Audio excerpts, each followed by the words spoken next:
नमस्कार विद्यार्थी मित्रांनो, सगळ्यांचं स्वागत आहे आपल्या वर्ल्ड ऑफ सायन्स म्हणजे सायन्स बाय अशोक पवार या ऑनलाईन प्लॅटफॉर्मवरती। आज राज्यसेवेचं पूर्वपरीक्षेचं पेपर झालं। एकूण सायन्सचे 20 प्रश्न विचारले होते, बाकीचे एन्व्हायरमेंटचे होते। आता 20 प्रश्नांबद्दल जर बघितलं तर मित्रांनो, एक गोष्ट इथून पुढे लक्षात ठेवा, कंबाईनचा जो एरिया आहे आणि राज्यसेवेचा एरिया पहिले जवळपास कॉमन असायचं, पण यावेळेस त्यांनी काय आहे, एरिया बऱ्यापैकी बदललेला आहे। प्रश्नांचं पॅटर्न जो आहे फॅक्च्युअल स्वरूपात जरी असलं तरी जो एखाद्या टॉपिकवरचं असणारा जे सब टॉपिक आहे ते एरिया चेंज केलेला आहे। या कारणामुळे पेपर जो आहे, काही प्रश्न हे आपल्याला इझिली वाटतात, पण काही प्रश्न हे अवघड विचारले। असे काही प्रश्न होते की जे टॉपिक तुम्ही ह्याच्या पहिले कधीही हाताळलेलं नाही किंवा बघितलेलं नाहीये, म्हणजे एक नवीन स्वरूपाचे प्रश्न आपल्याला काही आढळताना दिसलेले आहेत। तर आता मी तुमच्यासाठी आंतरकी घेऊन आलेलो आहे। आंतरकी तर या ठिकाणी सांगणार आहे, पण आपल्या टेलिग्राम चॅनलला या 20च्या 20 प्रश्नांचा संदर्भ कुठून आलेले आहेत, चारही ऑप्शनची एक्सप्लेनेशनची पीडीएफ बनवलेली आहे। ती पीडीएफ आपल्या टेलिग्राम चॅनलला @science by अशोक पवार याला मी शेअर करत आहे। तर आवर्जून ती एकदा पीडीएफ बघून घ्या, जर येणाऱ्या काळात तुम्हाला विज्ञानचे चांगल्या पद्धतीने अभ्यास करायचा असेल तर बघा, आता हा पहिला प्रश्न आहे, जेव्हा न्यूक्लियॉनचे भ्रमण समांतर असते तेव्हा अणुकेंद्रीय बलाचं वर्णन कसे असते। आता निघाला तर वरती प्रश्नच कळाला नाहीये का, कारण हे जवळपास आपण त्या अँगलने बघितलेलं नसतो, टॉपिक आपण वेगळ्या अँगलने बघितलेलं असतं, हे लक्षात घ्या। तर या ठिकाणी how does the nuclear force behave when the spin of nucleus are parallel, जेव्हा स्पिन ऑफ न्यूक्लियस हा पॅरलल असतो तेव्हा न्यूक्लिअर फोर्स हा कसा बिहेव करत असतो, अशा प्रश्न या ठिकाणी विचारलेला आहे। तर या प्रश्नाचं उत्तर पहिलं येणार आहे, a force is a stronger असणार आहे मित्रांनो त्या सिच्युएशन मध्ये। सर आता एक्सप्लेनेशन कर नाही, तर मी आन्सर की सांगतोय, एक्सप्लेनेशनचा व्हिडिओ पण घेऊन येणार आहे आणि याची पीडीएफ मी लगेच्या लगे तुम्हाला शेअर करतो, त्याच्यामध्ये एकदा बघून घ्या।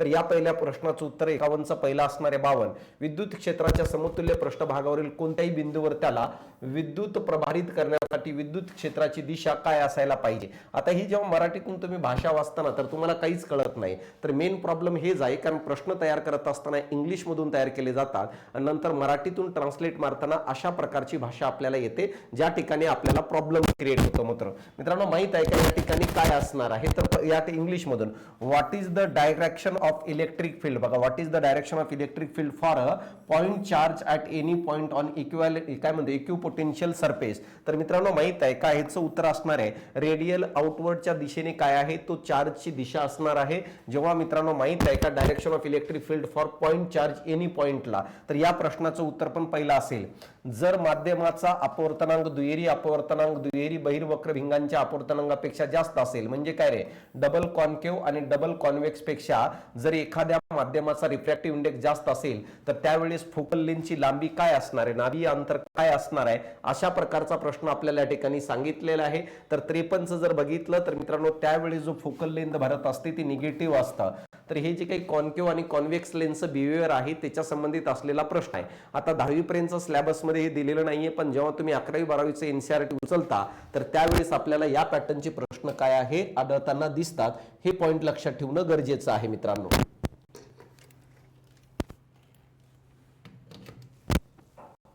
तर हे पॉइंट लक्षात ठेवणं आपल्याला गरजेचं आहे, काय नाही कशा प्रकारे। तर या प्रश्नाचं उत्तर 53चं जर काय येणार असेल तर 4था असणार आहे।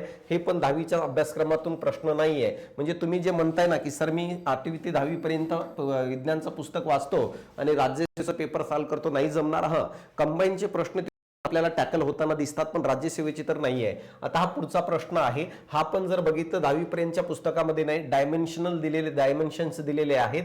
तर या ठिकाणी काय म्हटले रे, match the quantities column 1 and their डायमेन्शनच्या बाबतीत आहे, जसं परमिएबिलिटीचा डायमेन्शन्स काय, कोएफिशियंट ऑफ विस्कोसिटीचं डायमेन्शन काय, प्लॅंक कॉन्स्टंटचं डायमेन्शन काय आहे।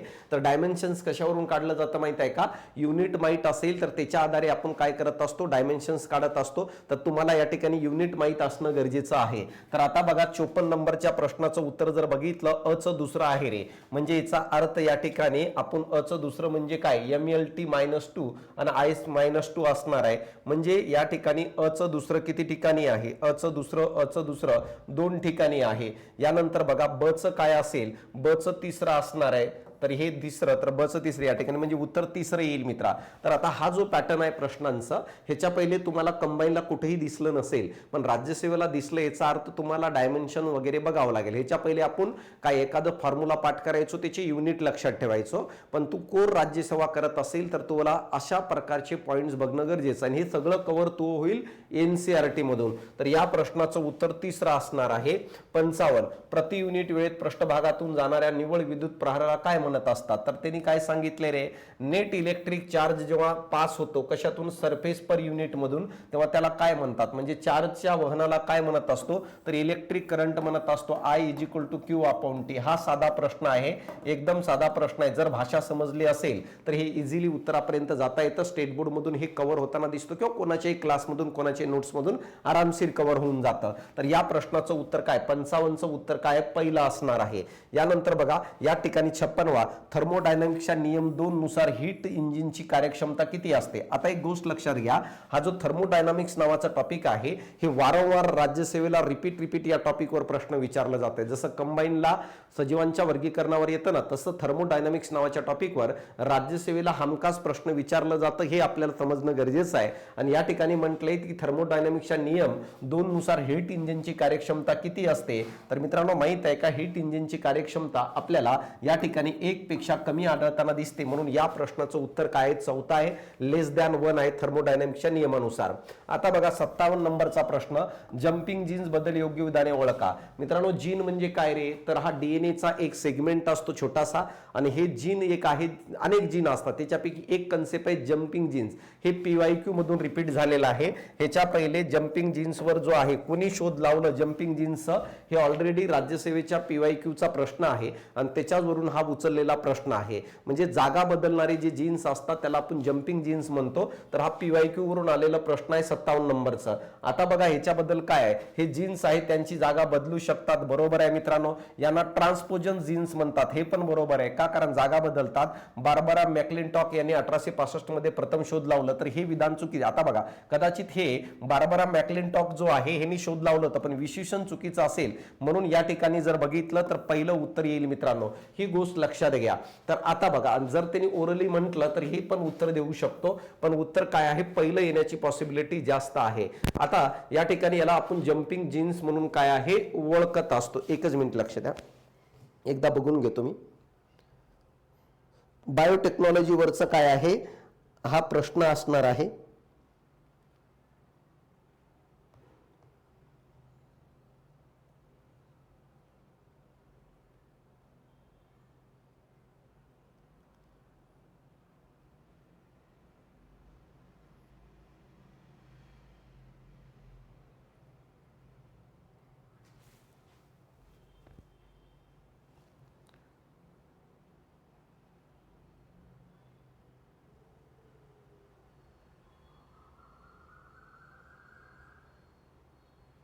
मी तेच म्हणलो ना.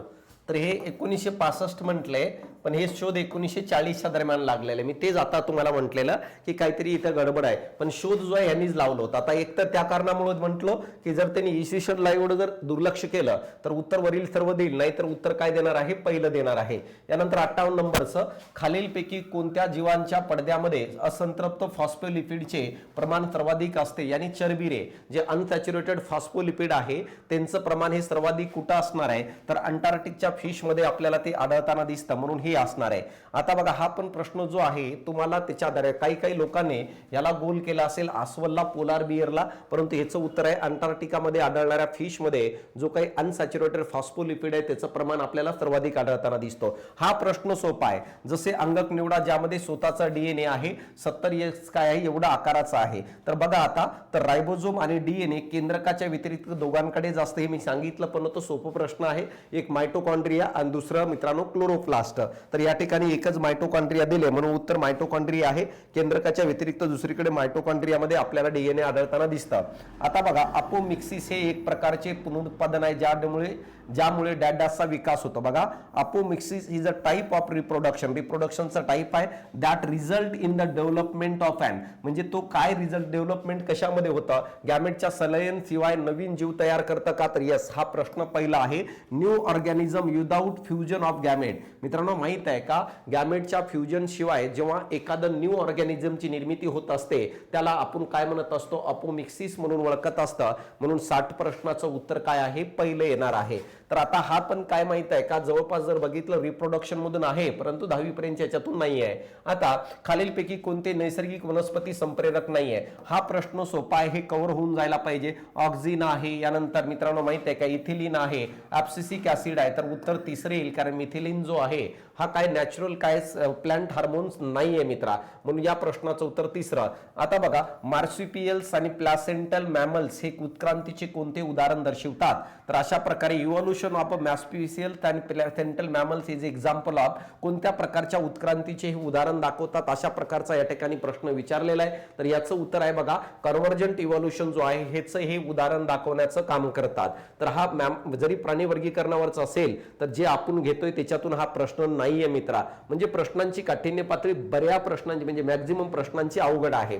आता बघा, पॉलीपेप्टाइड हार्मोन्स कॅल्सिटोनिन हे डॅडास ग्रंथीमधून तयार होतो, हा प्रश्न मात्र इझी आहे. तर हे तुम्हाला माहित असायला पाहिजे होते की केमिकल कोऑर्डिनेशनवर आणखी एक सांगतोय बघा, राज्यसेवेचा पेपर देत असेल तर केमिकल कोऑर्डिनेशन नावाच्या टॉपिकवर जवळपास आयोगाने प्रत्येक वर्षी प्रश्न विचारलेला आहे. तर यासाठी काय आहे लक्षात ठेवा, तर हेच असणार आहे कोणतरी घाम आहे थायरॉइड ग्लँड मधून हे कॅल्सिटोनिन नावाचा हार्मोन तयार होतो जो कॅल्शियमच्या मेटाबॉलिझमवर नियंत्रण ठेवता, म्हणून या प्रश्नाचं उत्तर तिसरं असणार आहे. 64 HIV संसर्गाच्या कोणत्या टप्प्यात एड्सची लक्षणं साधारण दिसू लागतात. मित्रांनो, HIV जेव्हा एखाद्या व्यक्तीच्या शरीरात जातं तर लगेचच्या लगेच सिम्पटम दाखवत नाही, तो काही वेळ घेतं. कधी, जेव्हा तो HIV ची संख्या वाढते आणि टी लिम्फोसाइडला तो काय करत असतो, टार्गेट करत असतो, टी लिम्फोसाइडची संख्या कमी करतं, त्यानंतरच त्या व्यक्तीमध्ये काय दिसतात माहिती आहे का, सिम्पटम्स, अदरवाईज सिम्पटम दिसत नाही.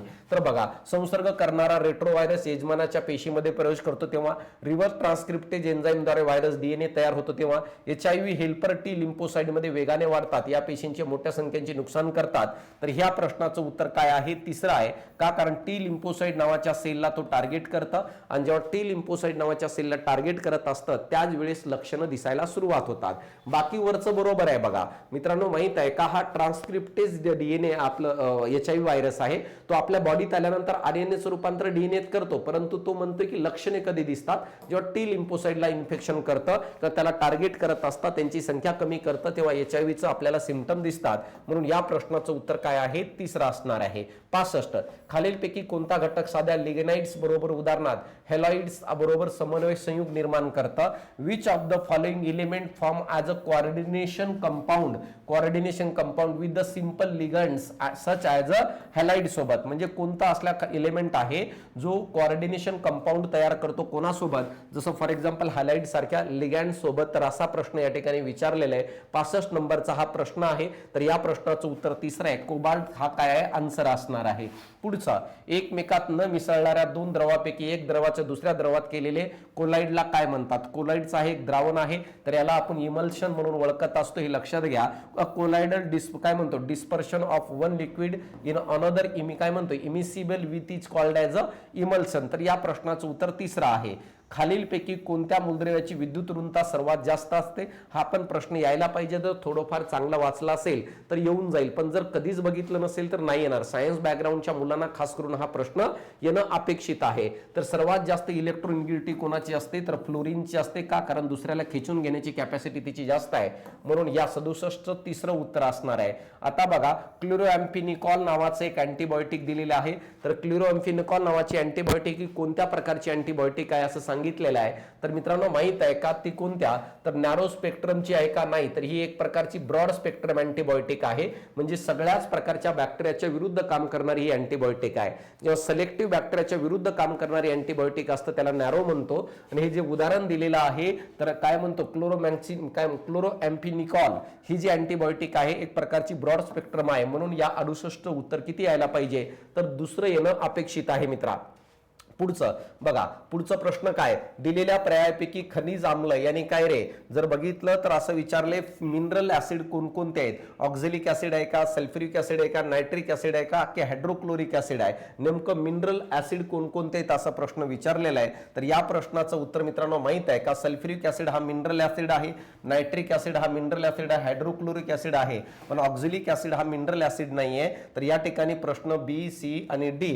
तर B, C, D कुठं, तर दुसरं दुसऱ्या ठिकाणी आपल्याला या ठिकाणी येताना दिसतं, हे पॉइंट लक्षात घ्या. आणि शेवटचा, कोणत्याही इलेक्ट्रोटॉटिक स्वरूपातील सर्व मूलद्रव्यांची ऑक्सिडेशन स्थिती म्हणजे काय रे? The oxidation state of all element in any allotropic form काय असतं? तर मित्रांनो माहित आहे का, जो आहे हे फॉर्म तो 0 असतं, हे लक्षात घ्या. तर अशा प्रकारे 70च्या 70 प्रश्नांचं विश्लेषण मी तुम्हाला दिलेलं आहे. आता बघा, तुम्हाला एक गोष्ट सांगू इच्छितो की राज्यसेवा जर करत असेल तर तुम्हाला तुमच्या संदर्भाचं एरिया बदलावं लागेल.